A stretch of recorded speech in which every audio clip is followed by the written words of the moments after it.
Mengawali berita pertama, pasca menangkan proses tahapan Pilwabub melalui pemilihan di DPRD Muara Enim, hingga saat ini Ahmad Usmarwi Kafah belum juga dilantik sebagai wakil bupati. Atas hal tersebut, Partai Demokrat Sumsel berharap agar pelantikan segera dilakukan.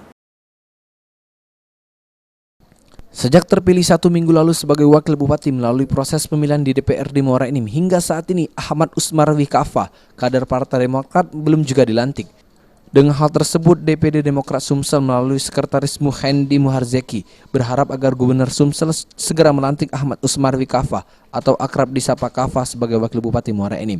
Saat ini menurut Muhendi, Kafah dan Pemkab Muara Enim telah berkomunikasi dengan Gubernur Sumsel untuk dilakukan pelantikan. Dirinya yang merupakan anggota DPRD Sumsel hanya memberikan masukan kepada pemerintah provinsi. Kabupaten Muara Enim dan juga calon wakil bupati terpilih.